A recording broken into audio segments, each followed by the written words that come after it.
Hindi ko tayo nandito para magchismisan. Pakiusap lang po. Kung kayo kasama rito sa isip at diwa at espiritu, manatili kayo rito. Kung kayo ay magchichismisan, lumabas po kayo sa pintuang iyan. Dahil sa sitwasyon po ng bayan natin ngayon, sa kahirapan po natin ngayon, kailangan natin ang magmamalasakit sa bayan o sa kapwa. Hanap buhay o bayan.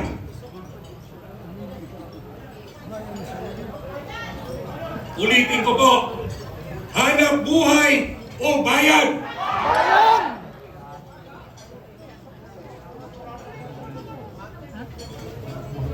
Nasa atin po ang pagkakataon na itama natin ang ating pagkakamali. Ang pagkakamaling ito naglugmok sa atin. Ang pagkakamaling ito nagsara ng kinabukasan ng mga mahal natin sa buhay. 40 years ago, EDSA 1, I was 28 years old na lumalaban.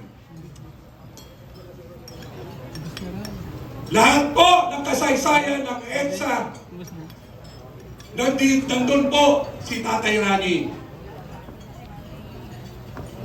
68 years old tayo, makagod kayo. Paano na ang mga anak ninyo? Imagine po, sa lahat ng hayupan na namuno sa bayang ito, ito na ang administrasyong ito, ang pinaka-the worst. Pero ang tanong ko, ano ang ginagawa natin? Ano ang ginagawa ninyo?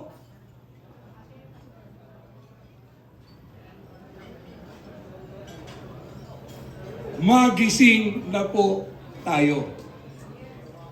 Ang pagbabago po na hinihiling natin magsisimula sa sarili natin.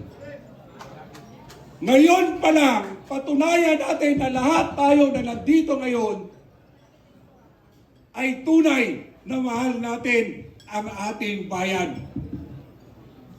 Alisin natin ang pagiging makasarili natin. Alisin natin ang pagiging materialistic natin. Alisin natin ang ambisyon natin. Bago mahuli ang lahat, alang-alang sa pamilya natin.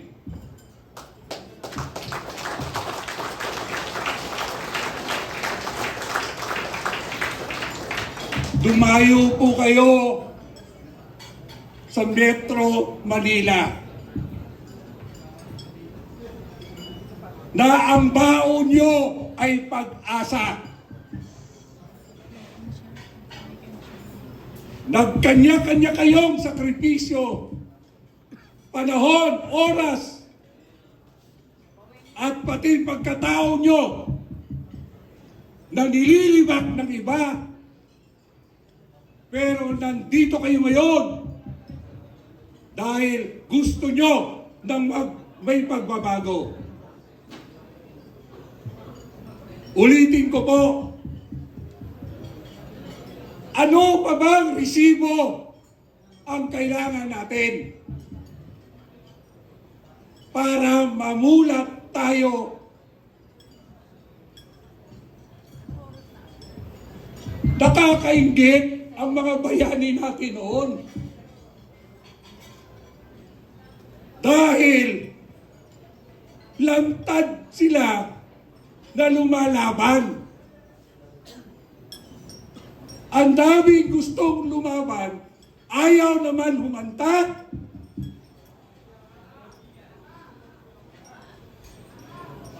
Gusto lumaban dahil uso lang. matapang lang sa social media. Ang kailangan natin ngayon bilang isang Pilipino, bilang nakakaintindi, mapalad tayo dahil pinili tayo ng mga iilan na ipaglaban natin ang bayan natin at ang kapwa kababayan natin.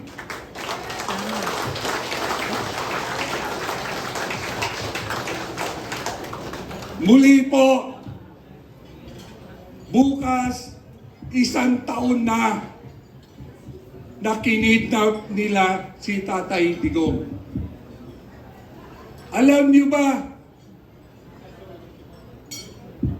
ang inyong abang lingkod, saksi, nandun sa Villamor. Alam niyo, yung ibang vloggers dito, nakasama ko kayo doon.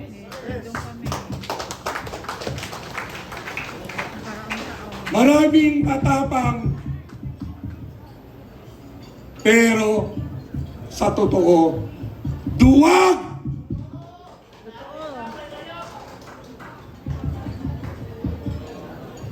Duwag! Duwag na isigaw ang katotohanan. Duwag ipaglaban ang tama. Kanina ho ba, kung naisa puso nyo ang dalawang kanta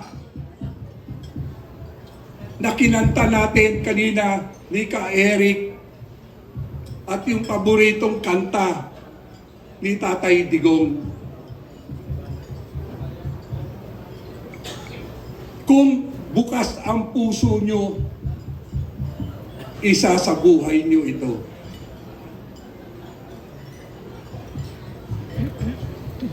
Pasensya ho kayo sa aking pananalita. Hindi ko rin ho gusto bitawan ang mga katagang ito. Pero sa nakita ko po, wala nang ibang paraan kundi buksan ang isip natin, puso natin, buhayin natin ang pagiging isang Pilipino natin.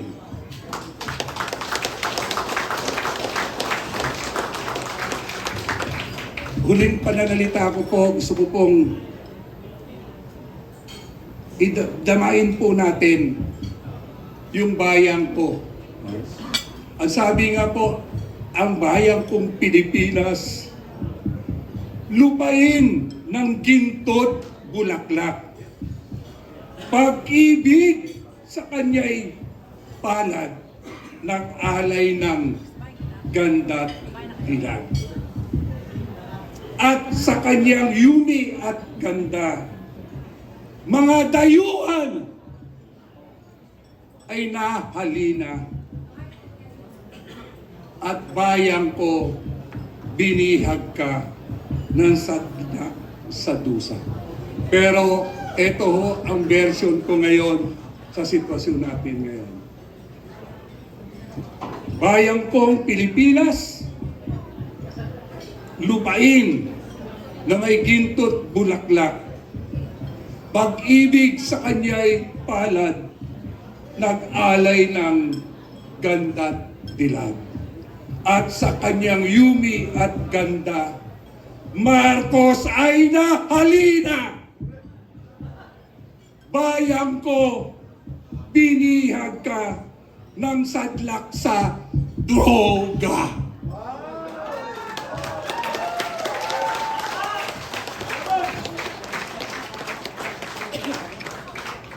Ang droga ho ay health problem. At ang taong lugmok sa droga, kahit sa ating pamilya, alam natin ang problema. Pag may anak, miyembro tayo na biktima ng droga, unang-unang tinatamaan ang kamiyembro ng pamilya. Pag nakawang ka, lapastanganan ka, at higit sa lahat, pagbabantaan ka. Lalo na ngayon. Sa nangyayari po sa atin ngayon, hindi po ito kaisipan ng isang leader na nasa tamang kondisyon. Kaya,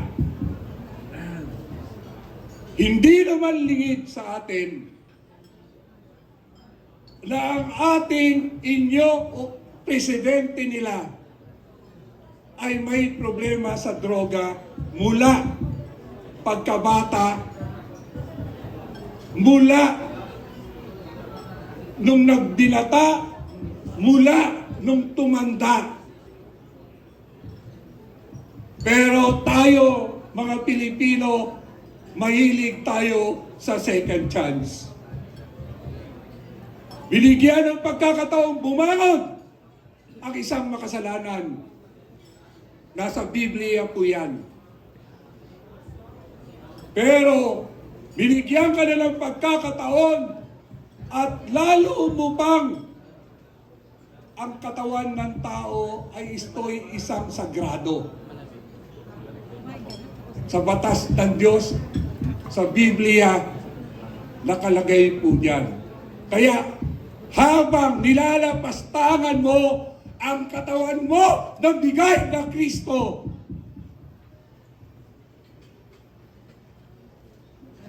bayang ko, pagmasdan mo ang nangyayari sa atin ngayon.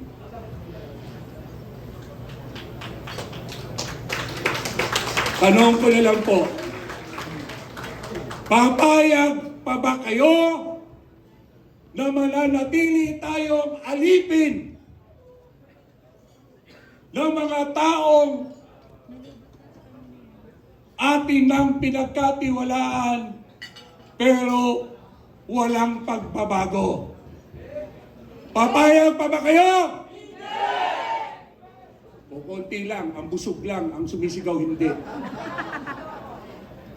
Yung nasa dulo, mukhang nag-e-excursion lang. Ama, hindi naman po lingid sa'yo kung ano ang sitwasyon po namin ngayon. At ikaw din po ang nakakaalam kung ito po ba ay isang aral, mensahe na dapat mamulat po kami sa pagsubok na ito. Dakila Ama, salamat sa ipinadala mo sa oras na ito, sa bulwagang ito, ang tunay mong mga anak na naniniwala sa iyo at kumakapit sa iyong habilin sa amin. Sa pamagitan ng iyong bugtong na anak na si Jesus, na kung mahal mo ko, kung mahal niyo ko, mahalin niyo ang kapwa niyo at ang bayang nilikha ko para sa inyo. Diyos ko po, Ama, naway, linisin mo ang puso namin, ang aming kaisipan, alisin ang pagiging makasarili namin. Kung kami man ay nandito ngayon sumama dahil meron kaming ibang agenda. Parang awa niyo, Ama, linisin mo po ang pusong ito. Ang isip na to, na naway, mamulat po kami. Dahil ang sabi mo nga, nasa akin ang awa, pero nasa inyo ang gawa. Walang imposible pagka ikaw ay totoong lumalaban. Walang mahirap kung ang puso mo ay busila. At higit sa lahat, mapagtatangkumpayan namin ang katarungang ito kung ang puso, isip namin dito ngayon ay puro. At ang oras na ito, ang araw na ito, ay amin pong hinahandog sa inyo. Dahil kayo at walang iba ang tapat sa amin. Ulitin ko po, Panginoon, ipuin niyo ang bawat isa sa amin. Ang dami ho namin, pero iilan lang ang tumugon sa panawagang magkaisa para sa bayang ito at para sa bansang Pilipino. Nananalig po kami, Ama. At sabi mo nga, pagka merong higit sa isa na nagpupulong na si sentro sa iyo, hindi mo kami pababayaan. Nawa, Ama, ang lahat po na nandito, paspasan mo ng talino, tapang, at higit sa lahat, pusong lumalaban para sa bayan at sa kanyang kapwa. Ito po ang sabot dalangin namin sa ngalan ng iyong anak na si Jesus. Amen. Pwede na po tayo umupo.